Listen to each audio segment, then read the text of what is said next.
जय हिंद, जय भारत। सैनिक न्यूज़ टुडे में आपका स्वागत है। अभी प्रधानमंत्री जी का एक वीडियो देखिए उत्तराखंड की रैली में, जो कह रहे हैं कि मैंने इतना पैसा दे दिया पूर्व सैनिकों को, लेकिन पूर्व सैनिक 1.5 साल से अपने हकों को लेकर संघर्षरत हैं। देखें आप ये वीडियो। कभी भी लागू नहीं होता।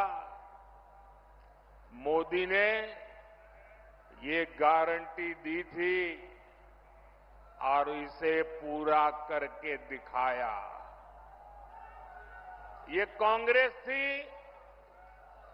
जो कहती थी कि 1 रैंक 1 पेंशन लागू करके हम पूर्व सैनिकों को 500 करोड़ रुपए देंगे। ये मोदी है जिसने 1 रैंक 1 पेंशन लागू करके पूर्व सैनिकों को 1 लाख करोड़ रुपए से ज्यादा उनके बैंक खाते में पहुंचा दिए हैं। अब देखिए आप रक्षा मंत्री जी का, कि हमने ओआरओपी फटाफट लागू कर दिया। कांग्रेस के राज में पेंशन घटाई गई और बीजेपी के राज में ओआरओपी के अंदर भेदभाव पैदा किया गया, काफ़ी विसंगतियां छोड़ दी गई। अब ये वीडियो और आगे का भी वीडियो देखिए और कमेंट करके अपनी राय जरूर देना। जय हिंद, जय भारत। सैनिकों को भी लॉलीपॉप दे रही थी ये कांग्रेस। हमारी सरकार बनेगी तो चुटकी बजाकर मैं 1 रैंक 1 पेंशन को लागू कर दूंगा। जय हिंद, जय भारत। सैनिक न्यूज़ टुडे में आपका स्वागत है। 1 रैंक 1 पेंशन, सबसे पहले मैं आपको इसका ये बताता हूँ, पता तो होगा भी आपको। 71 से पहले या 73 से पहले भारतीय सेना के जवान जेसीओज को बेसिक का 75% पेंशन मिलता था और ऑफिसर को 50%, और नीचे जो सिविल डिफेंस कर्मचारी हैं उनको 33 या 35%। लेकिन 71 के अंदर युद्ध होता है और भारतीय सेना उस युद्ध को जीतती है, और तत्कालीन प्रधानमंत्री श्रीमती इंदिरा गांधी जी भारतीय सेना को युद्ध जीतने का इनाम देती है और कहती है कि देश के अंदर आर्थिक मंदी आ गई युद्ध के कारण, इसलिए आपकी पेंशन 75% से घटा के 50% कर दी, और नीचे के जो कर्मचारी थे 33% 35% वाले, उनको 50% कर दिया। यानी कि भारतीय सेना के जवान को और नीचे के सिविल कर्मचारी को बराबर में कर दिया। यहीं से 1 रैंक 1 पेंशन की मांग हुई। ये मांग नहीं है, ये हक है, क्योंकि 75% पेंशन मिलती थी, उसका 50% कर दिया। तब से ये संघर्ष जारी है। संघर्ष बहुत लंबा, 40 सालों से भी ज्यादा का लंबा है।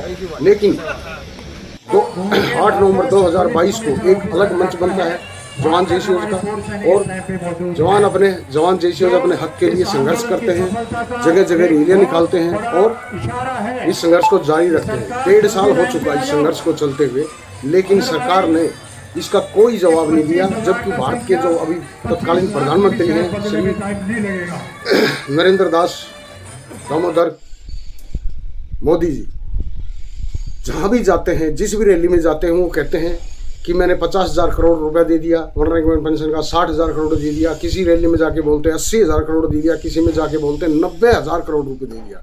जी हाँ, और अभी उत्तराखंड के अंदर जो रैली हुई उसमें बोला 1,00,000 करोड़ दिया। ऐसे वीडियोज आपने, ऐसे बयान जगह जगह पे काफ़ी सुने होंगे। लेकिन हम भी मानते हैं श्रीमान जी आपने दे दिया, लेकिन आपने ये जो देना था उसको नहीं दिया। इसीलिए पूर्व सैनिक जो है 1.5 साल से संघर्षरत है अपने हकों के लिए, कि हमारा जो हक था वो सरकारों ने छीना, लेकिन अभी हमें दिया नहीं जा रहा। 2013 के अंदर मोदी जी, ये जो ओआरओपी की गेंद है ये उछल रही थी, इसको भाग के पकड़ लिया कि इसको मैं दूंगा, और भारतीय जनता पार्टी की सरकार बनती है 2014 में, और इन्होंने दिया भी। लेकिन दिया कब? जब इन्होंने 100 दिन का वादा किया था, लेकिन पूर्व सैनिक ग्राउंड पे आगे संघर्ष करने के लिए एजिटेशन किया जंतर मंतर के ऊपर। 1.5 साल वो किया, उसके बाद में गवर्नमेंट द्वारा वो उठवा दिया गया। अब उसको भी मेजर जनरल सतवीर के द्वारा किया गया था, वो हट गया। उसके बाद में 3,000 से भी ज्यादा दिन हो गए हैं, उनका भी एक सांकेतिक धरना चल रहा है। उसके बाद नवंबर 2022 में जवान जैसे अलग मंच बनता है और जंतर मंत्र पर रैली होती है कि हमारा हक हमें दिया जाए, लेकिन सरकार ने हक नहीं दिया।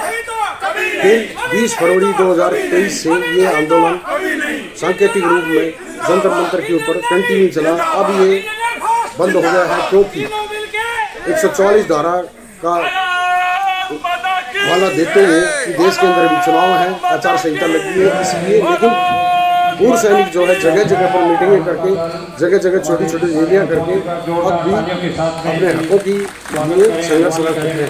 अब आते हैं इस बात के ऊपर कि अब की बार 400 पार और पूर्व सैनिक चांद के पार, या फिर अब की बार 400 पार पूर्व सैनिक आरोपी के बाहर, क्योंकि हालात ऐसे ही लग रहे हैं। अभी हालात हैं वो ऐसे ही लग रहे हैं, क्योंकि अभी वीडियो देखिए, इसके अंदर पूर्व सैनिकों के साथ उत्तराखंड में धक्का मुक्की होती है रैली के अंदर में। उसके बाद प्रधानमंत्री जाते बोले 1 लाख 1000 करोड़ दिया, रक्षा मंत्री भी बोल रहे हैं, लेकिन ये बात नहीं बोल रहे हैं कि हमने इस आरोपी के अंदर ढेर सारी विसंगतियां छोड़ दी हैं, उनको दूर कौन करेगा। पूर्व सैनिक यही तो पूछ रहे हैं आपसे कि श्रीमान जी, जो हमारा हक का जो पैसा था वो आपको किसे दे दिया आपने? आप बोल रहे हैं, हम भी कह रहे हैं आपने दिया, लेकिन हम यही तो पूछ रहे हैं किसको दिया? जिसको मिलना चाहिए था, जिसकी जेब में आना चाहिए था ये पैसा, ये उनको नहीं मिला। आप बार बार कहते हैं कि भारतीय सेना को, जवानों को पैसे की जरूरत नहीं है, इनको शौर्य की जरूरत है, इनको सम्मान की जरूरत है, इनको सम्मान दो।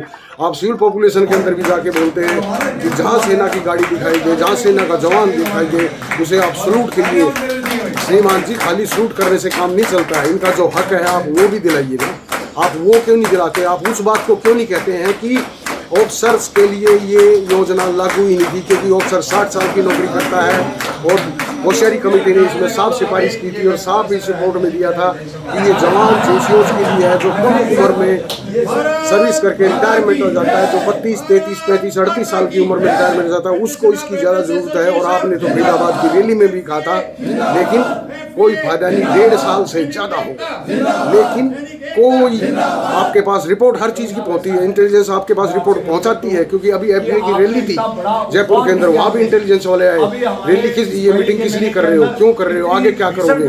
आपके पास खबर हर पल पल की जाती है वहाँ पे क्या हो रहा क्या रहा, लेकिन आप जो है बिल्कुल जानबूझ के कोई इस पर टिप्पणी नहीं करना चाहते, सिर्फ बोलते हैं कि मैंने दे दिया, मैंने दे दिया। हम पूछ रहे हैं आपने किसको दिया? अभी आप देखिए, सबसे पहले एसडीएम, फिर डीसी कलेक्टर, उसके बाद में राज्यपाल साहब, उसके बाद राष्ट्रपति महोदय को, खुद आपको प्रधानमंत्री जी को, रक्षा मंत्री जी को कितने डेलीगेशन मिल गए, लेकिन आपने इन रैलियों में कभी ये जिक्र नहीं किया कि पूर्व सैनिक 1.5 साल से आंदोलन कर रहे हैं। हमारे को ज्ञापन दिया क्योंकि आप आम पब्लिक में ये बात बताना नहीं चाहते। मीडिया है वो बिल्कुल गूंगी बहरी हो चुकी है। मीडिया तो नाम आपकी, ये जो वीडियो आज हम बना रहे हैं, हमें इनका कोई शौक नहीं है, बिल्कुल बनाना नहीं चाहते थे, इस सोशल मीडिया के जंजाल में हम फंसना ही नहीं चाहते थे, लेकिन मजबूरी होगी क्योंकि हमारी खबर मीडिया नहीं दिखा रहा, प्रिंट मीडिया नहीं दिखा रहा, इसलिए हमने यूट्यूब चैनल बनाया और जन जन तक इस आवाज़ को पहुंचाएंगे और ये लड़ाई जारी रहेगी।